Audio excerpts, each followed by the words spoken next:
Very good to talk to you today. You are the co-founder and the CEO of Tutory, an edtech organization in Germany. And recently you became one of the bitmark Association members, which we're really happy about. So thank you for joining.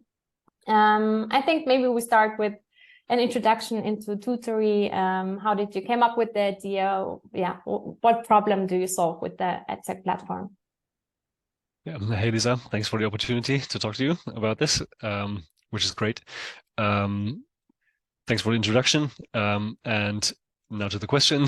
Tutory is an online editor for mostly analog materials. So that means worksheets, classical worksheets that teachers print on a printing machine in the office or at home. And what Tutory facilitates, or Tutory, as we would say in clear German language, is the making of these worksheets with a simple drag and drop building kind of thing. So you drag a tile, you drag an element from the side to the sheet, and that makes it very easy to create a worksheet in comparison to other text documents or text editors, because everything will be separated in little parts that you can push around easily, like when you use PowerPoint and you move the little tiles, and nothing breaks, right? And worksheets, we know from experience, have partly very specific needs to be layouted, to be enumerated, to have pictures, to have tables, and all intertwined with maybe a multiple choice question and stuff. And that is really hard to lay out when you are not a professional in any sort of text editor or in InDesign or have you not. So Tutory makes it really easy for teachers to create worksheets very fast. And our main target group is teachers from not the primary school, but whatever the dear listener would call his or her school in the upper ranks, which in Germany is Sekundarstufe, and Oberschule, Mittelschule, that's and Gymnasium, that's our areas. So for students basically that are from class 5 to 12. And also in the professional sector, we have like some professional schools that use us as well.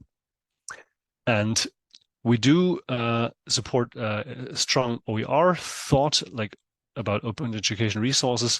That's one of our main ideas, that we wanted to supply an editor which not only allows you to quickly generate worksheets that you print out, and by the way, also distribute digitally if you want, but also that you can publish them under an open license with a Creative Commons license. And that would be CC0, CC BY, CC BY SA. And if anybody wants to publish a document with us, they can do so and do this as OER, and also use Tutory for free if they choose to do so, with a limited amount of worksheets, with a limited amount of functions, of course. But it's basically an OER platform. And I hope that's mainly the thing about the question. Absolutely, absolutely. Thanks for giving us this perspective. And also, we really are fond of the OER approach. That's what we also strongly support. Do you use bitmark already at Tutory? And if so, how?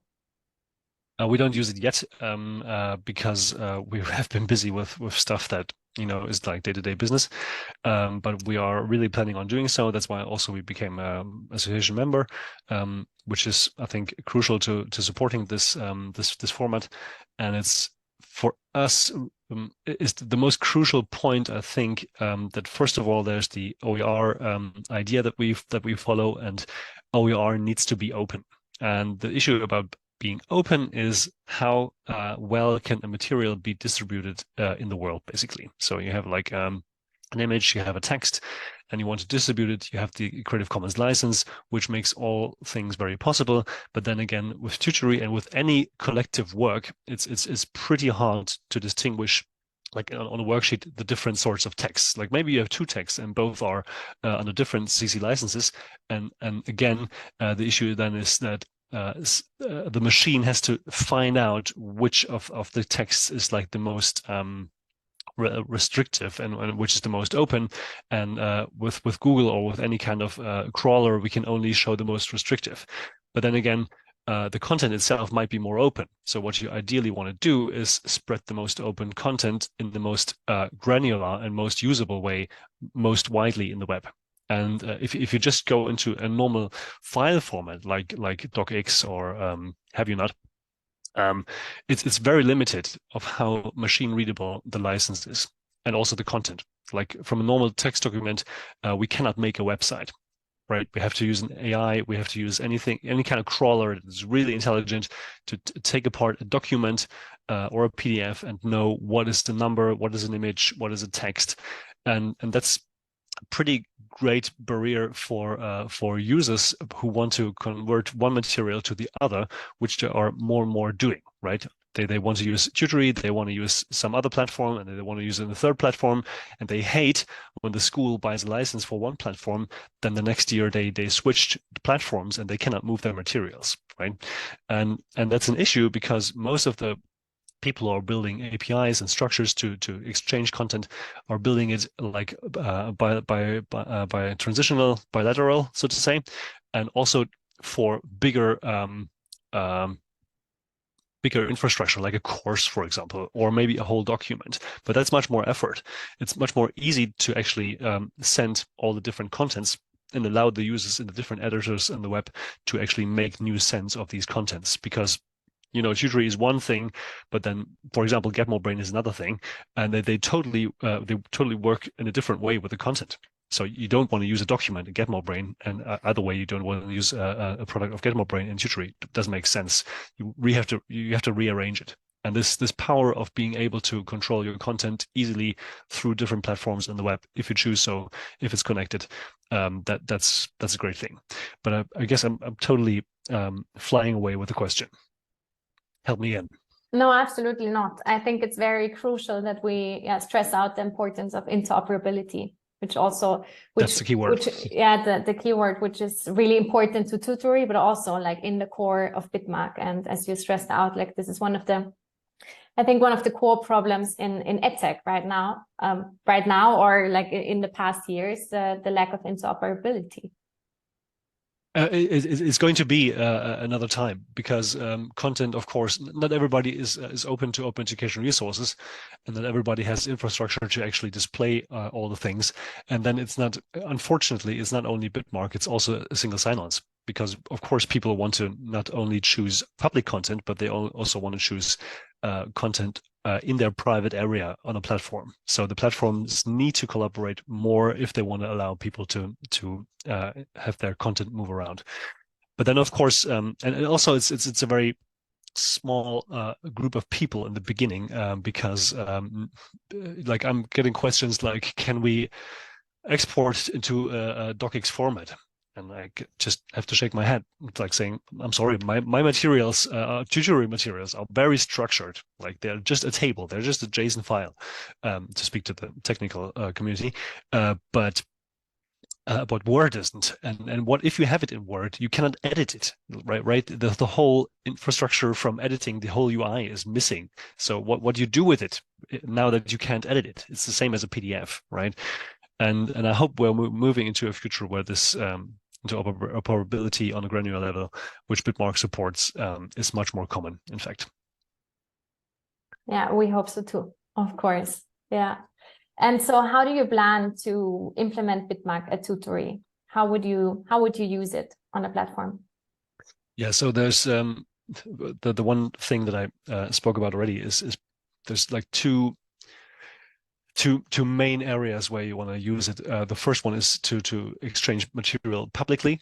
Like we do have a lot of OER, which is publicly available right now. It could be used, for example, to feed an AI to make an AI learn about how to question students on particular topics, or making a multiple choice question. It could be used if you come from H5P and you just choose to find a question or a crossword puzzle or whatever from a different platform. You don't want to make it yourself, or you cannot use a ChatGPT for whatever reason. Like you want to have the possibilities at hand to quickly arrange your content, right? So pushing our content out is one thing. Getting public content from other platforms into our platform is another thing. Of course, we need an UI for this. We need search for this, which is mostly implemented. In fact, that would be just a small step to implement a Bitmark as well. Although we do need the license, so we have to check how Bitmark handles licenses right now, because we have to read it out to display the licenses to our users, because otherwise they lose track of it, right? And we are pretty rigid with it. So before you cannot publish anything before you didn't give a license to the specific thing that needs to be licensed, right? And we move that way internally as well. So we only offer images from APIs that we get a license from. If we don't get a license, we have to make an agreement with the platform owner or something that we have a general license and stuff like this.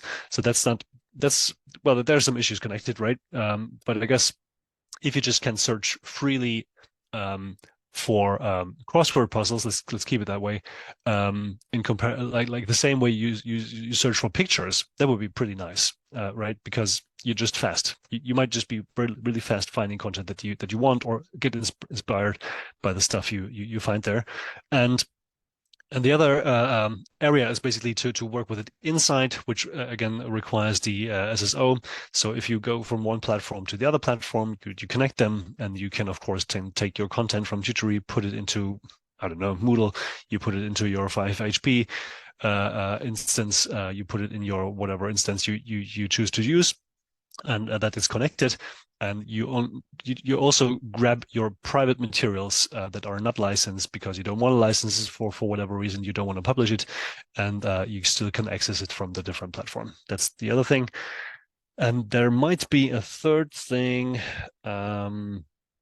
which is probably like the general transferability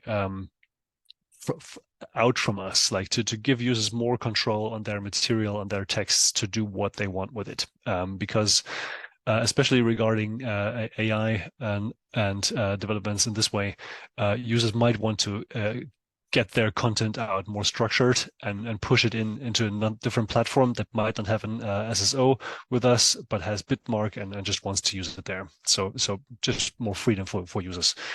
That would be a third thing, I guess. Oh, interesting. So yeah, there are a lot of different ways how Bitmark has a place in Tutory, which is really cool. So, and what are your future plans with Tutory? Well, finish this year, of course. Stay alive. Mentally, no. The future plans are manifold. For now, we are working on more functions that make usability of Tutory even more easy. In fact, even more like several companies that have much more budget than us, like going a bit more into the Canva direction, and also a bit more in the direction of Word. And if we're done with this, Tutory is going to be even more accessible. And then we want to launch a primary school platform, also as a web app, but on a different brand probably. And then I hope in between will be time to make the first experiments with connecting the Bitmark infrastructure to some of our tiles. And let's have some tests around it, and find some partners that could actually read this stuff out and make sense of it, or have somebody who has an artificial intelligence to read it out and make some sense of it. And I hope this fits into the next year, in fact. Yeah, sounds like a plan. Really cool, and I'm happy that we can witness it as a Bitmark association, and we're happy to have you as a member. And yeah, I'm curious what's to come with Tutory and Bitmark. Thanks for your time, Thomas. Me too, absolutely. And again, thanks for the opportunity. Love to be there.